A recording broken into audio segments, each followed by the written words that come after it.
Pai eterno, muito obrigado por esta noite e até pelas dificuldades que tivemos para preparar tudo, Senhor, porque tudo nos faz aprender a depender cada vez mais de Ti e não da tecnologia.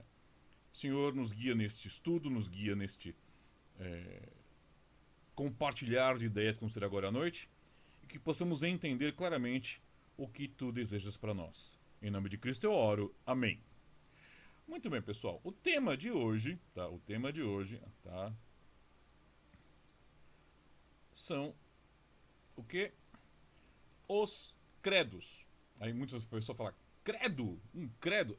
Apesar do trocadilho, muitas pessoas acabam olhando a ideia de credos como uma coisa estranha, uma coisa não aceitável no meio evangélico, especialmente nós batistas que temos uma forte tendência a não aceitarmos o ensino chamado, vamos colocar assim, como fala, dogmático, né?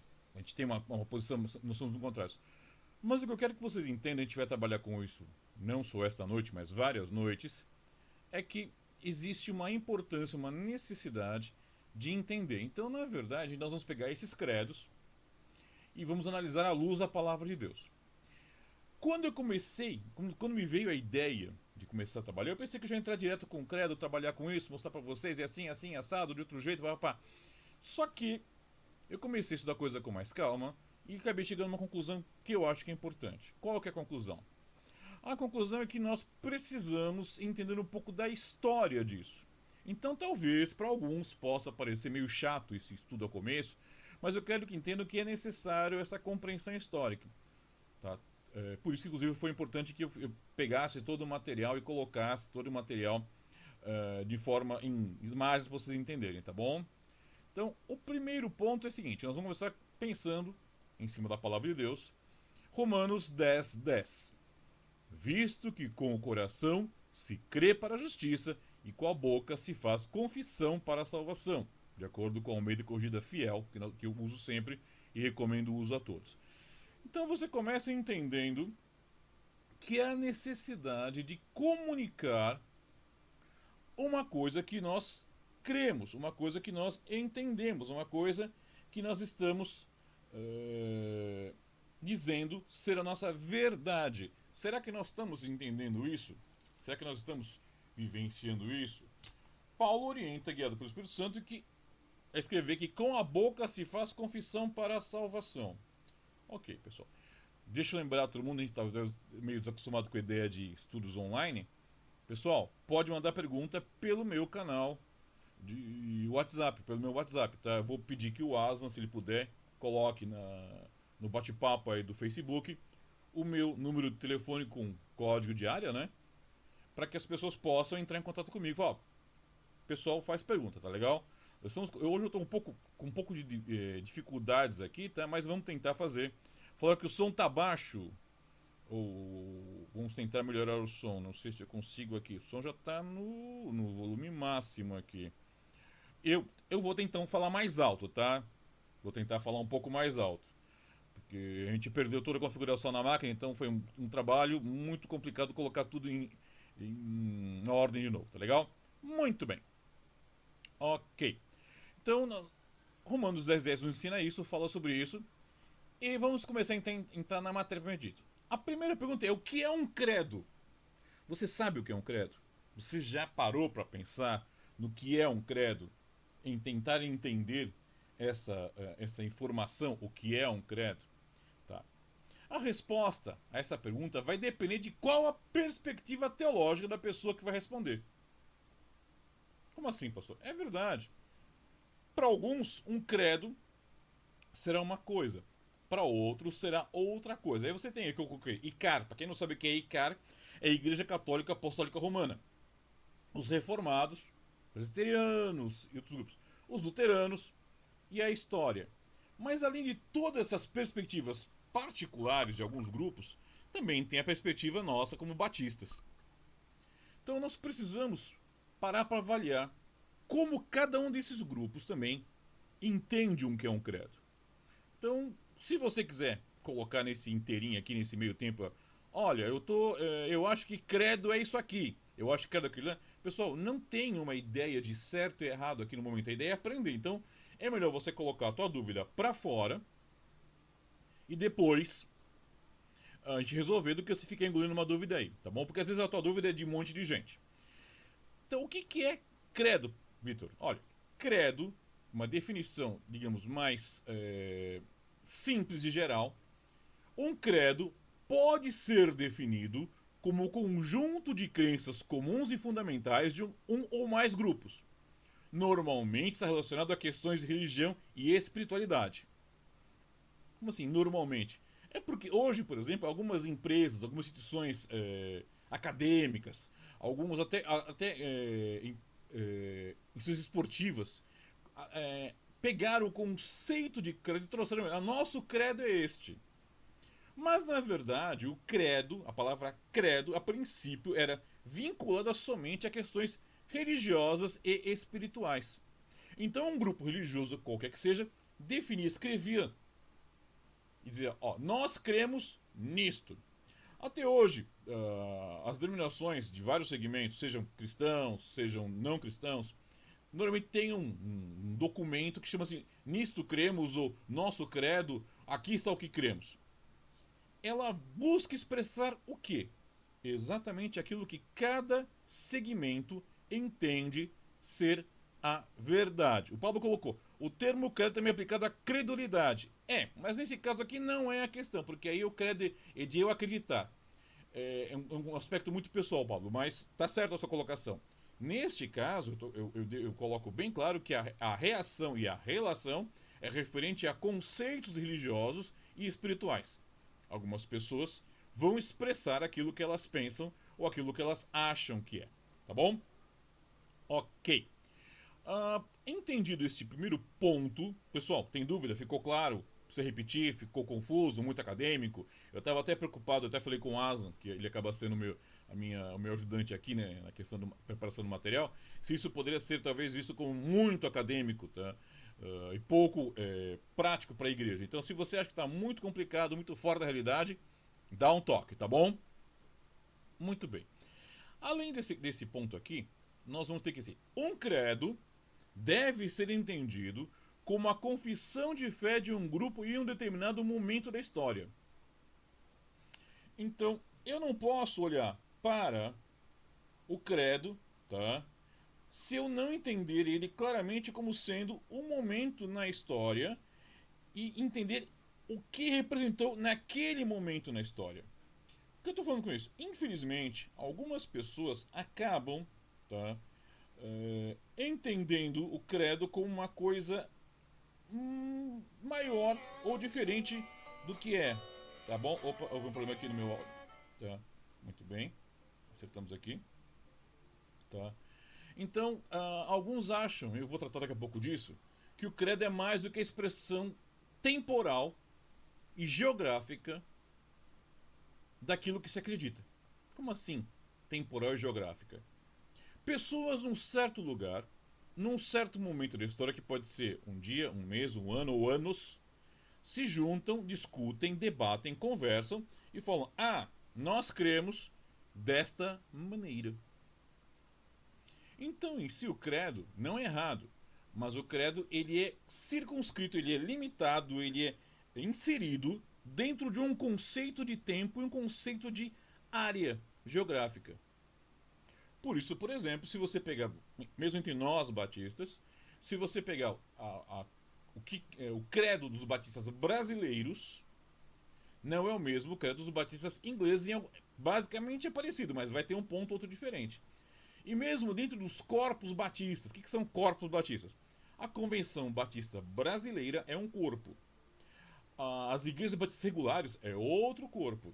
A Convenção Batista Nacional é outro corpo. São grupos denominacionais que se dizem batistas, estão no Brasil, convivem no mesmo período, mas esses grupos não estão entrando em comunhão plena, dizendo: nós concordamos em tudo isso. Não. Vai haver diferenças, tá bom? Vai haver diferenças. Tá ok? Então, tal documento visa, ele tem o objetivo de expressar o que os seus autores e aqueles que o subscrevem. Quem que o subscreve? Aquele que concorda, acredita no que tange a fé. Então, é claro, como que é feito um credo? Um grupo é indicado, se reúne, teoricamente esse grupo é capacitado, é preparado, tem as condições de preparar esse documento, prepara o documento. Ele é levado para o grupo como um todo e o grupo diz, sim, nós concordamos. E todas as pessoas que passarem a se unir a este grupo passam então a assumir que sim, concordam com este ensino. Concordam com este credo. Pessoal, vocês estão quietinhos? Vocês estão entendendo? Estão ouvindo? Estão, ouvindo estão, mas vocês estão aprendendo? Tá complicado? Tá chato? Eu preciso desse retorno de vocês, tá bom? Vão colocando aí no bate-papo, vão colocando no WhatsApp que eu vou acompanhando vocês, tá legal? Muito bem. Entendido isto, nós passamos para um outro ponto. O que um credo não é. E aí é um problema dos dias de hoje que eu vejo muita gente assumindo para si mesmo conceitos sobre credo que não são válidos, não são corretos, não deveriam ser aceitos. Então, o que um credo não é? Um credo não é inspirado por Deus, não como os livros da Bíblia. Tem pessoas que dizem, não, esse credo, ele é a vontade de Deus. Não, não é. A vontade de Deus é a Bíblia.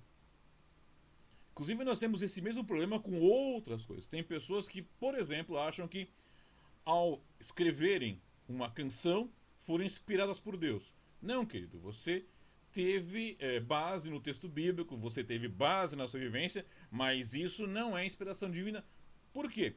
A inspiração divina é aquela usada para a composição dos livros da Bíblia. Tem pessoas que eu gosto muito do cantor cristão, o pessoal da nossa igreja sabe que como eu gosto do cantor cristão, tanto que eu não sou muito fã do hinário para o culto cristão, porque eu gosto mais do nosso velho e bom cantor cristão, mas eu mesmo digo, ele não é divinamente inspirado, ele não pode ser colocado num patamar, no mesmo nível que a Bíblia. Não dá, está errado. Podemos gostar, podemos apreciar, devemos usar, não discuto, mas não pode ser feito desta maneira, tá bom? Ok. O que eu quero então que vocês entendam assim, ele não é inspirado por Deus, tá?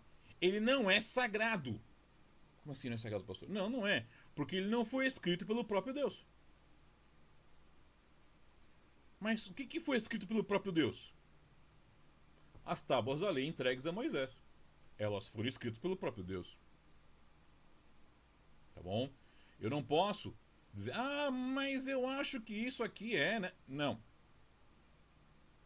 Um credo não é escrito pelo próprio Deus. Ele não é canônico. Essa palavra é um pouco incomum no nosso dia a dia, mas canônico significa ter a mesma autoridade que a Bíblia. Eu não posso. Como eu posso. Deixa eu explicar isso aqui melhor. Eu não devo entender que o texto de um credo pode substituir o que a Bíblia ensina. Vocês têm uma ideia? Eu conheço credos de vários grupos denominacionais, de vários grupos batistas, não batistas e até hereges, e de um grupo batista de um certo país, no seu manual que eles têm, eles fizeram um manualzinho, não muito grande, mas é um manualzinho, inclusive fala como devem dobrar a toalha da mesa da ceia. Queridos, tá, pode ser válida como orientação, mas a Bíblia não fala nada disso. É pouco provável que houvessem toalhas na mesa da ceia na igreja primitiva. Ainda que houvessem, é pouco provável que alguém tivesse preocupado com isso, porque acaba sacralizando. Para quem não sabe o que é a palavra sacralizar, é tornar sagrado. Não podemos tornar sagrado uma ação dessas. Então, às vezes, algumas pessoas confundem os credos com o quê? Como se fosse a Bíblia. E não é. Não posso ver desta maneira, tá bom? Outra coisa, ele não é inerrante. Ou seja, ele não é desprovido, né, de erros. Ele tem erros sim, e tem erros e devem ser uma preocupação para nós. Por quê? Porque ele é fruto da ação humana. E a ação humana não é perfeita. A ação humana não é isenta de cometer erros. Ela vai cometer erros. Ela vai agir errado em algum ponto. Por isso ela não pode ser vista como inerrante. E ela não é intocável. Um credo não é intocável. Ah, não podemos mudar. Foi escrito assim, não pode mudar nunca. Não, não, não, não, não. De jeito nenhum, meus irmãos. É claro que eu posso revisá-lo. Na verdade, eu pessoalmente defendo que os credos deveriam ser a cada tempo, e não muito longo, sei lá, 10 anos talvez no máximo, passar por uma revisão. Até para dizer, sim, nós concordamos, sim, mantemos isto ainda como válido. Isso deveria ser uma prática salutar das igrejas e das denominações. Nós vamos, a cada 10 anos, nós vamos fazer o quê? Vamos analisar o que dizemos que cremos. Ah, sim, concordo por isso. Não, isso aqui não foi bem específico. Nós podemos tornar isso mais claro, ou talvez tenhamos enveredado o caminho errado. É importante. E outro ponto fundamental é que ele não é inquestionável. Ah, o credo diz isso, acabou. Pera aí, pessoal. Inquestionável é a palavra de Deus, não o credo. Por que eu coloquei tudo isso? Infelizmente, alguns irmãos, na sua disposição, no seu desejo de estarem zelando pela sã doutrina na igreja, tem inclusive ensinado que se você não se submeter aos credos, você não vai conseguir obedecer a palavra de Deus. Que os credos seriam duas balizas, tá? O que são balizas? São aquelas linhas guia, né? Seriam duas linhas, seriam as linhas guias no qual a compreensão da palavra de Deus caminha corretamente. Então você para e você pensa, peraí, então quer dizer que a Bíblia está sujeita aos credos? Não, lógico que não. Esses irmãos estão errados, esses irmãos estão entendendo de maneira errada o que estão falando. Mas tem gente que crê assim. E hoje em dia, nos últimos 10 anos, tornou-se muito popular a ideia do resgate das confissões dos credos. E a gente vai ver depois, tem um monte aí. E acaba gerando confusão. Tem pessoas que, creio nisso, não creio naquilo. Se você não subscreve esse credo, não vou aceitar. Eu soube de igrejas batistas que usam algumas confissões de fé quase como se fosse a regra para a igreja. Cuidado, isso é muito perigoso. Tá bom? Pessoal, tem perguntas? Está difícil? Está complicado? Vamos fazer diferente? Pastor, eu acho que podia voltar. Volta atrás, eu não entendi. Pastor, eu não concordo com o que o senhor está falando. O que vocês têm a dizer? Tá? Se vocês não falarem, eu não vou saber.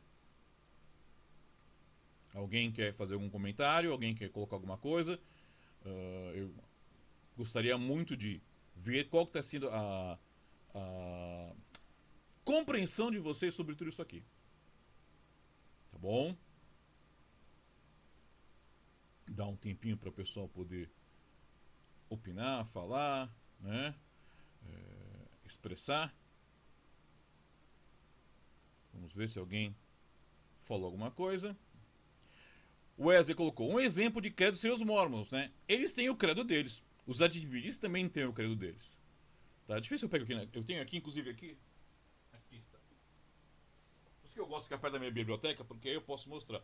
Não sei se vocês conseguem ver claramente, tá, o que eu vou mostrar agora, tá? Deixa eu carregar a tela grande aqui para vocês poderem ver. Tá, vamos sair um pouquinho da tela. Na tela grande aqui. Atenção, carregando. Tá, conseguem ver? Tá ao contrário, eu sei que aparece ao contrário, mas tá aqui. Nisto cremos. Conseguem ver? Estão vendo? Esse livro aqui, tá, que eu tenho aqui na minha biblioteca, o que ele é? Vamos ver aqui a primeira página dele. Tenta ler ao contrário, tá? São os 27 ensinos que os adventistas do sétimo dia creem. Eles têm um livro, é um livro não grandão, mas ele tem mais de 500 páginas, onde expressa tudo o que eles creem. Então, muitas vezes o pessoal, o senhor critica o adventismo? Eu não critico. Eu mostro o que está errado no que eles ensinam, tá bom? Então, cada grupo vai ter o seu credo, como perguntou o Wesley, né? Os mormons. Sim, os mormons são desses grupos. Agora, existem outros grupos, mesmo os batistas também têm. Os batistas também têm o seu credo, tá bom? Muito bem, vamos dar continuidade aqui então. Tá, pessoal, vai fazendo pergunta, não fica com medo de perguntar não, vai lá, vamos falar, tá bom? Ok. Vamos aqui voltar para as nossas telinhas, tá? Ok. Muito bem, aqui estão as telinhas. E aqui tem. Ah, o ponto seguinte, não, é isso aqui. O que é um credo? Tá? Então vamos entender o que é um credo. O credo, o que ele é? É um fruto do esforço humano. É importante, eu vou bater muito nessa tecla. Valeu, Josineia, porque está dizendo, estou entendendo, obrigado. O credo, por mais sincero, dedicado, tenha sido feito sob oração, sob diligente estudo, ele é esforço humano. Ele não pode e não deve ser visto como outra coisa. Se eu começo a achar que ele pode ser outra coisa, então há um risco muito, muito grande de achar que ele é divino, onde alguns caem. Ele é uma ajuda para expressar o que cremos. Então é verdade, às vezes eu não sei como dizer o que eu creio sobre tal ponto.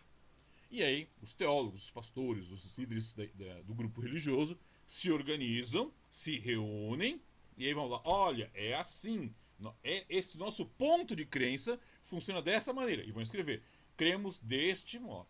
Tá bom? É o que as pessoas criam ou acreditavam em determinada época. E não creem mais assim? Às vezes, não. Às vezes, há mudanças. A gente vai ver daqui a pouco, teve até umas atualizações de credo na história da igreja. Tá bom? É uma perspectiva teológica. Como assim uma perspectiva teológica? É a forma que alguns olham, perspectiva, o ângulo de visão, tá? Sobre a compreensão da manifestação de Deus. É uma perspectiva teológica. O que não significa que seja a verdade. Eu creio que é a forma como aquele grupo vê a verdade. Se eles estão vendo corretamente ou não, são outros 550. Alguns, às vezes, não conseguem ver corretamente. Então precisam colocar. E eu vou ser claro, algumas coisas eu acho, opinião minha, pessoal, não devem constar em credos. Alguns grupos por aí, um exemplo é Deus e Amor, ela chega a colocar no seu grupo de normas e regras o tamanho da costeleta do cabelo do varão, o tamanho do corte da saia e outras coisas nesse sentido. Queridos, isso não tem que constar lá. O credo é referente àquilo que se crê e não àquilo que se acha. Tá bom? E é um resumo sistematizado do que se acredita. É uma forma organizada, é um sistema onde você escreve aquilo que você acredita, ou que o grupo acredita.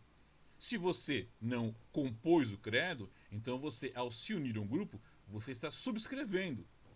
Por isso que é importante que nós batistas, eu vou colocar como batistas, deixemos claro isso para as pessoas. Eu tenho visto muita gente, já não é de agora, mas muita gente que tem como parece que vergonha de falar que é batista. Eu não tenho vergonha de falar que sou cristão batista. Eu sou um cristão batista com muita alegria. Eu lembro que há uns anos atrás, eu era recém-ordenado ainda, fui falar com um casal jovem sobre a importância de conhecer o Pacto Batista, e esse casal me veio com uma frase que, olha, não tem como classificar de outra forma. Era asneira. Resposta deles: eu não quero saber de pacto porque pacto é de Satanás. Quem disse isso? O casamento é um pacto. Uma compra e venda é um pacto. Então, algumas pessoas começam a criar conceitos e acham que são muito livres. Não, eu não quero ser. Eu não sou dogmático, eu não creio em credos. Isso é uma grande asneira. Você crê em algum credo. A questão não é se você crê ou não num credo, mas sim como, qual credo você crê, se você entendeu esse credo. Por isso eu acho importante isso. É bom que os membros estejam assistindo, vai estar na internet, o pessoal vai poder ver depois, vai estar aqui no Facebook.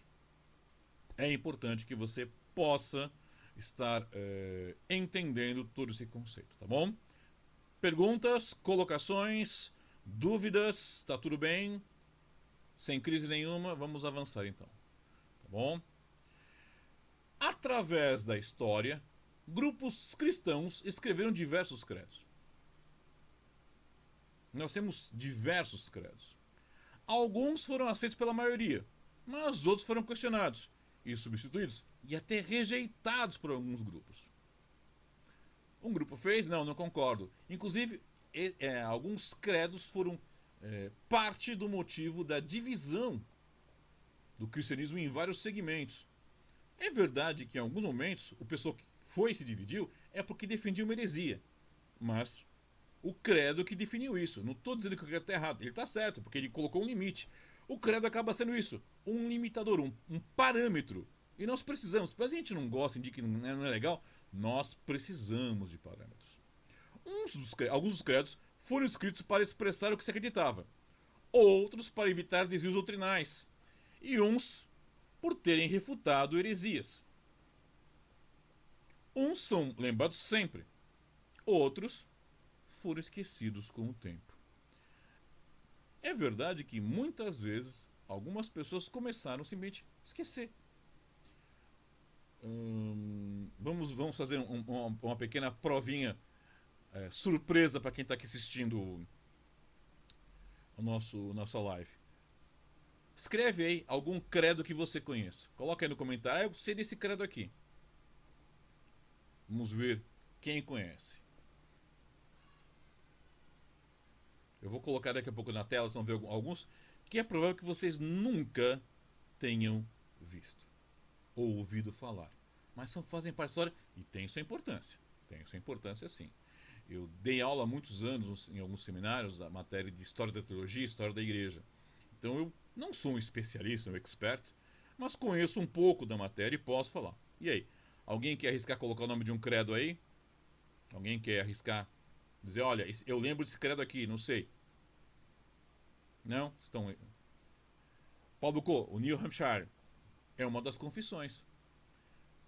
Quantos de vocês conhecem esse que o Pablo postou aqui no nosso bate-papo aqui? A gente vai ver daqui a pouco que, na verdade, ele é muito importante para nós, batistas do Brasil, tá? Tá legal. Nós estamos entendendo esse ponto, estamos acompanhando, tá?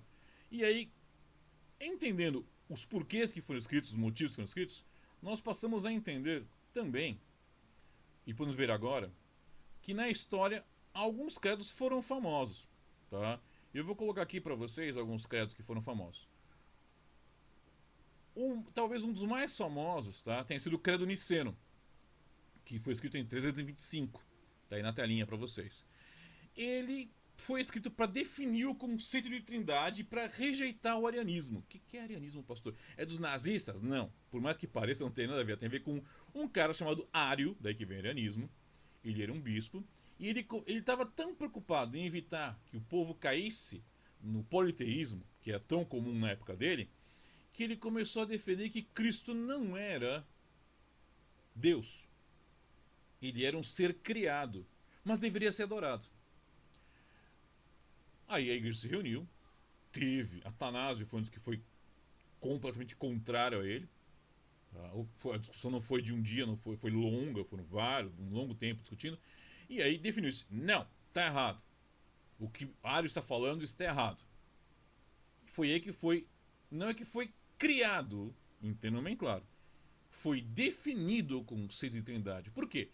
Esse conceito já existia, estava na Bíblia, a gente não vou tratar isso aqui agora, mas está desde Gênesis o conceito do Deus trinitário, mas as pessoas ficavam confusas. Então aí criou-se, definiu-se o conceito, não a trindade, ela sempre existiu. E aí rejeitou-se o arianismo. O arianismo, para quem desculpe, não sabe, são os ancestrais dos nossos conhecidos testemunhos de Jeová. As testemunhas de Jeová seguem a doutrina de Ário, e essa doutrina foi repudiada pela igreja no ano 325.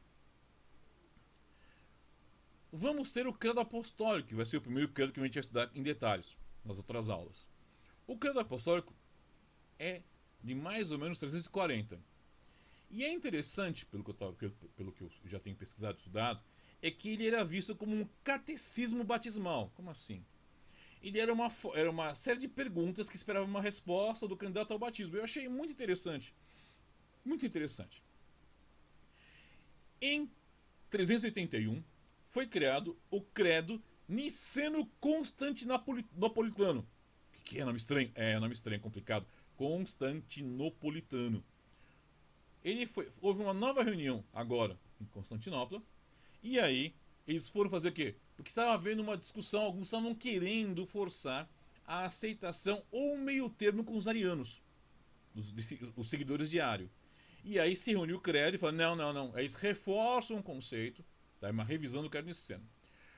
O credo calcedoniano de 451 vai tratar da natureza de Jesus. E o credo de Atanásio, no século V, trata da natureza de Jesus e da Trindade. Pastor, foram só esses? Não, teve outros credos. Porque se eu for tratar só disso, a gente vai ter aqui um ano estudando isso aqui ou mais. Isso aqui é matéria para muito mais que um ano, tá? Eu estou colocando só os principais para que vocês tenham noção dos chamados credos. Mas, entenderam até aqui? Essa parte aqui, tá? Depois quem quiser eu até mando essas imagens para vocês, que são imagens que eu uso aqui na aula que eu dou no sisteminha que a gente faz das lives. Eu posso mandar para você se você quiser me falar. Pastor, manda para mim as imagens que eu quero ter também. Beleza, sempre eu mando para você, que é um resumo para você ter das aulas. Mas é só para você ter uma informação, para que você tenha uma noção da amplitude do assunto, tá bom? Ok.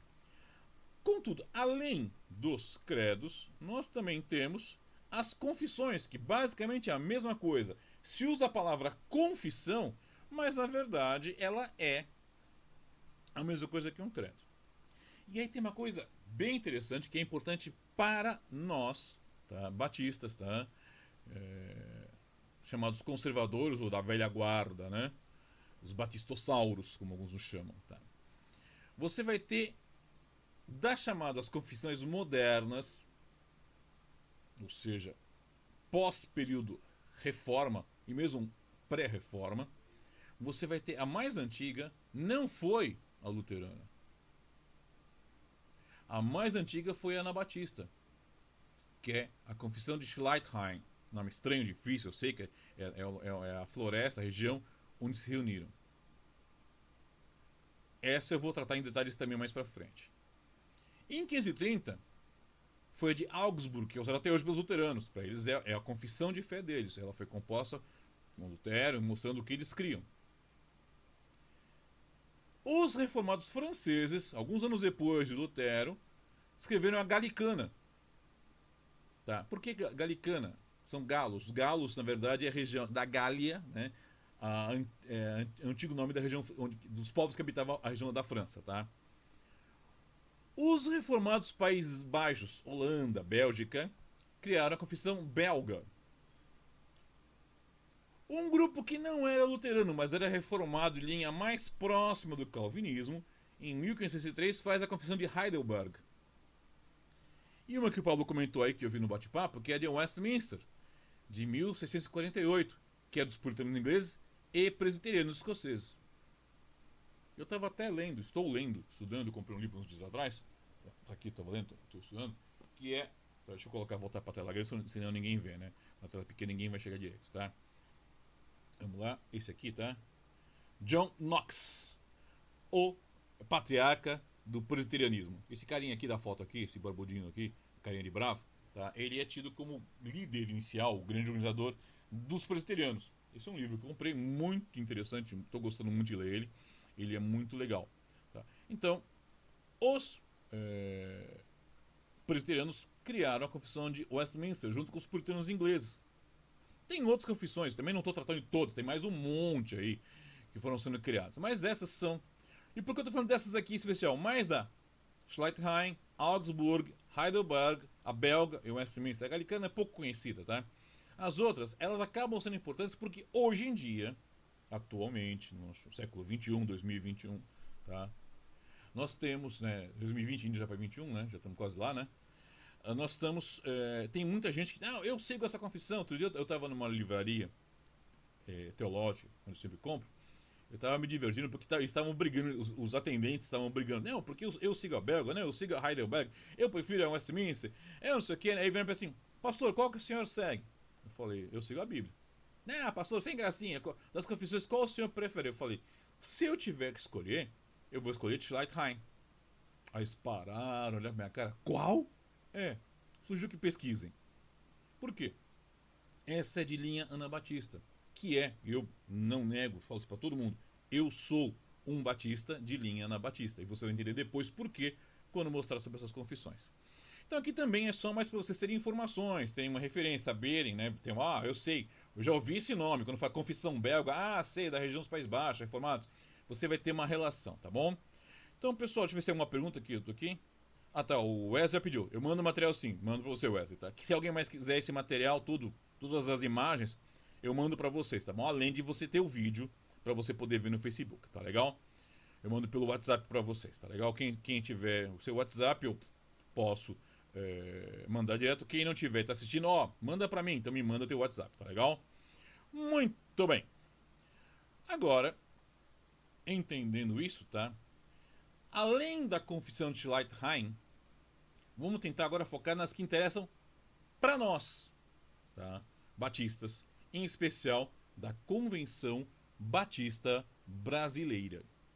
Então nós vamos ter aqui, para nós, batistas brasileiros, as que são, além da Schleitheim, outras 5 que não foram, mas são muito importantes na no nosso desenvolvimento como denominação, tá? Deixa eu pegar aqui. Opa! Cadê? Eu esqueci de pegar. Devia ter pego antes. Cadê? É esse aqui? Não. Sabem que esse aqui também vale. É interessante esse aqui também. Deixa eu pegar isso aqui também. Vou pegar para vocês verem alguns materiais para vocês perceberem que existe sim, e existiu sempre documentação que busca. Achei. Tá aqui. Então, tá. Vocês vão ver que aqui na telinha você tem. Em 1611, lembre que a Confissão de Schleitheim, dos Anabatistas, é de 1527. Mas a primeira escrita por pessoas que diziam batistas, não anabatistas, mas batistas, foi a de 1611. Eu acho interessante e até engraçado que você tem uns rapazes aí, uns jovens teólogos. Não, porque nós temos que seguir a convenção a confissão de fé mais antiga, que é a de Londres, que é de 1644. Eu falei, essa não é mais antiga. Como não? A de 1611 ganha por 33 anos. Mas essa não vale. Foi, por que não vale? Porque ela não é calvinista. E essa é a questão. A primeira confissão de fé batista, oficialmente batista, de 1611, ela é não calvinista. Os calvinistas ingleses, em 44, fizeram a sua confissão de fé. E depois ela foi, digamos, ampliada e melhorada, transformada num catecismo em 1689. E ela influenciou muita gente. Mas, isso foi na Inglaterra. Nos Estados Unidos, surgiram várias confissões também, mas aqui uma das que mais influenciou as igrejas batistas de lá foi a de New Hampshire. A de New Hampshire, ela é não calvinista. Eu achei até, digamos, não engraçado, mas patético. Um famoso professor de teologia aqui no Brasil escreveu uma matéria dizendo assim: a de New Hampshire é calvinista moderada. Ele está errado, porque eu li a de New Hampshire, lá não tem referência a calvinismo, não é moderado, ela é não calvinista. Só que ele, como é calvinista roxo, seguidor da Confissão de 1689 e também gosta da fé de Westminster, ele não quis admitir isso. Aí vem uma coisa legal. Quando os batistas chegaram ao Brasil, qual a confissão de fé que foi aplicada no Brasil? Foi a inglesa? Não. Foi New Hampshire. Por quê? Porque eram batistas norte-americanos que usavam essa confissão como padrão para eles. E esta confissão de New Hampshire ficou conosco como padrão até 1985, quando então surgiu a declaração doutrinária da Convenção Batista Brasileira, que é aquela que na nossa igreja estudamos ponto por ponto, há um tempo atrás. Então, por mais de 100 anos, os batistas brasileiros usaram a famosa New Hampshire. A nossa atual declaração doutrinária, que já está com 35 anos, né, de história, ela é não calvinista. Tá bom? Outros grupos batistas no Brasil têm as suas declarações, tá? Tem. Mas essa aqui para nós, Batista Brasileiro, CBB, né, são as que interessam. Eu vou mostrar para vocês agora algumas confissões que eu tenho aqui, batistas que eu tenho aqui comigo, na minha biblioteca, para vocês perceberem e entenderem que existe. Tá? Então, vou mostrar primeiro a de, vocês conseguem ler? É a Confissão, tá, de Fé Batista de 1689, aquela calvinista que eu falei para vocês. Foi feita em Londres. E ela está, na verdade, compilada na família do catecismo por Spurgeon. Quem eu gosto muito, eu acho um cara muito joia, os seus rios são muito bons, mas ele é homem, como eu falei. As confissões de fé são esforços humanos, não são ações divinas. Aqui nós temos,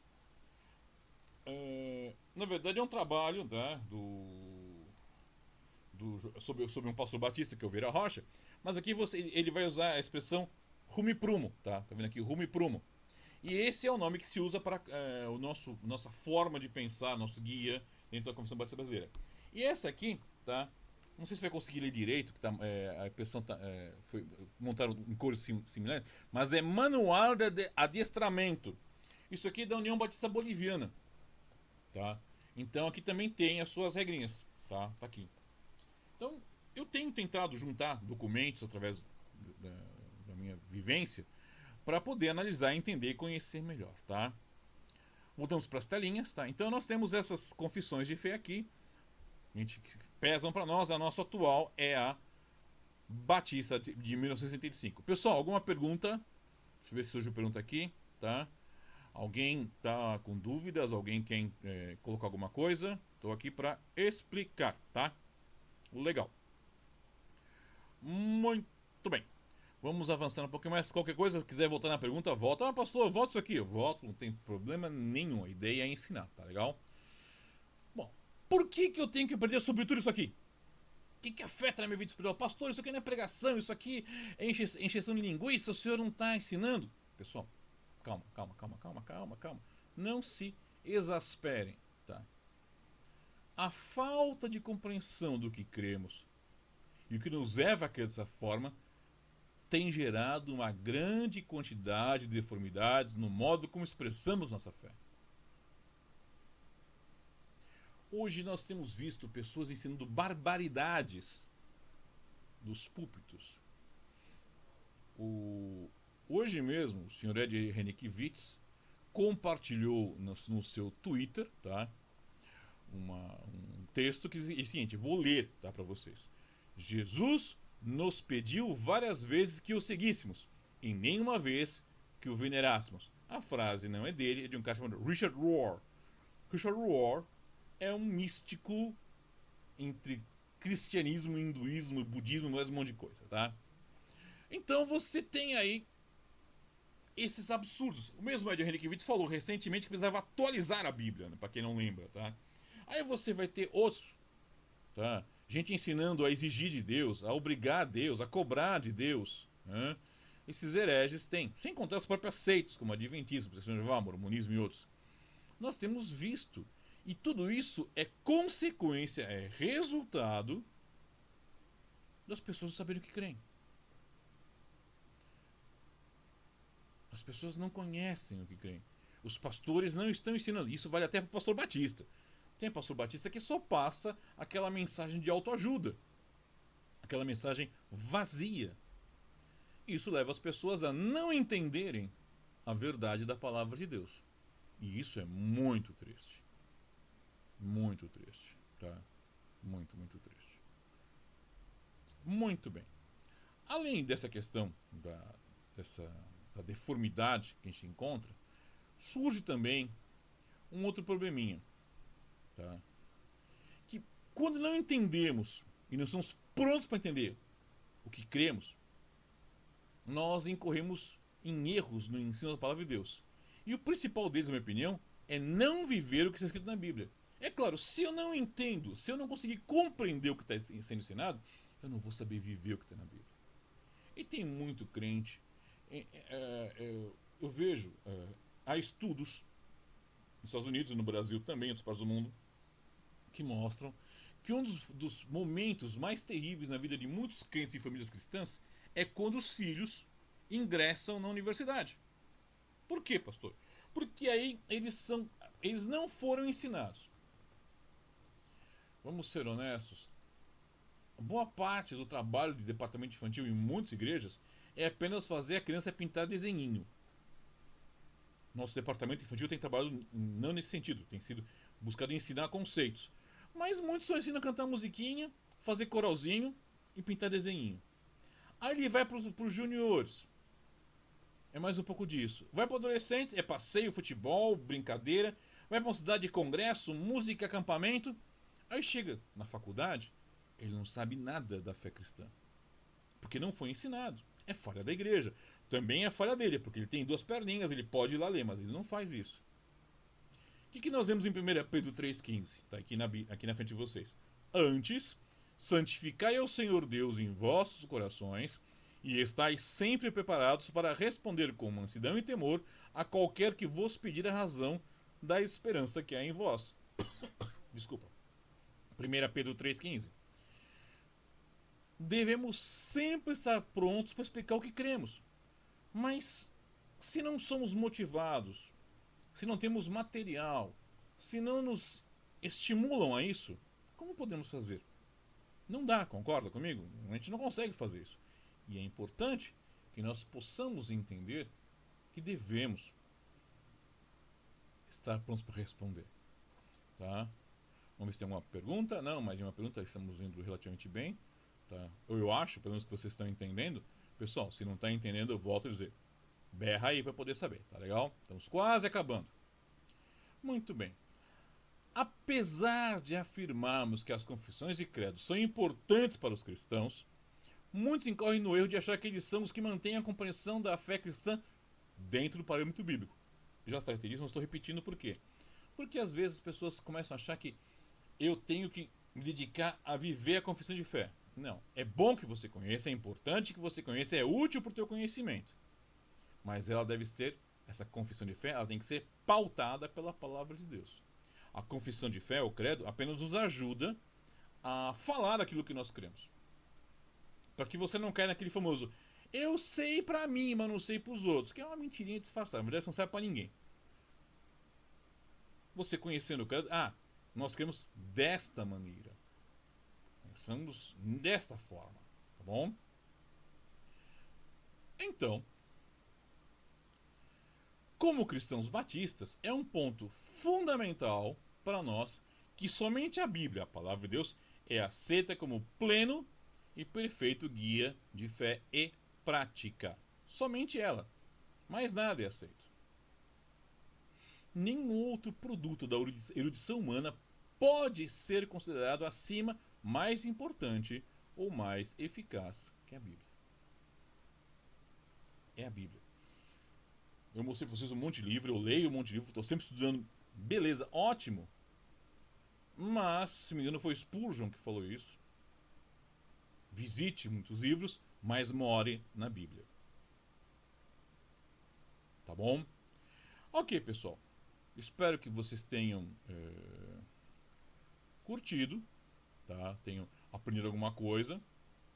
Na semana que vem, a gente vai começar a conhecer o Credo Apostólico, ou também conhecido como Credo dos Apóstolos. Até lá, eu aguardo vocês. Então, o que eu quero agora, o que eu peço a vocês é o seguinte, tá? Gostou do vídeo? Achou legal? Foi útil para você? Compartilha. Dá um joinha aí embaixo. Escreve comentário. Quando subir para a internet, lá no YouTube, vai lá, se inscreve no canal do YouTube. Se inscreve para acompanhar a página da igreja. Tem o Instagram da igreja, tá? A gente vai colocar daqui a pouco todos esses dados aí na tela para você poder acompanhar, tá bom? Isso é importante porque você fazendo isso, você pode ter acesso a todo o material que a gente está divulgando, que é gratuito, a gente não cobra nada. E você pode compartilhar com outras pessoas também. Tá legal? Então, pessoal, eu fico feliz. Obrigado. Desculpa mais uma vez o problema que tivemos. Foi de supetão. Montei tudo. Tava tudo montadinho, tava tranquilo. Fui ligar o computador, 6 e pouco, puf. Parou, tive que reinstalar o Windows, instalar um monte de coisa. Ainda vou ter que passar a noite fazendo uma outra coisa aqui para deixar. Eu só deixei para poder fazer a live. Tá faltando um monte de coisa aí, tá vazio, coitadinho. Tá bom? Eu conto com vocês. Espero que vocês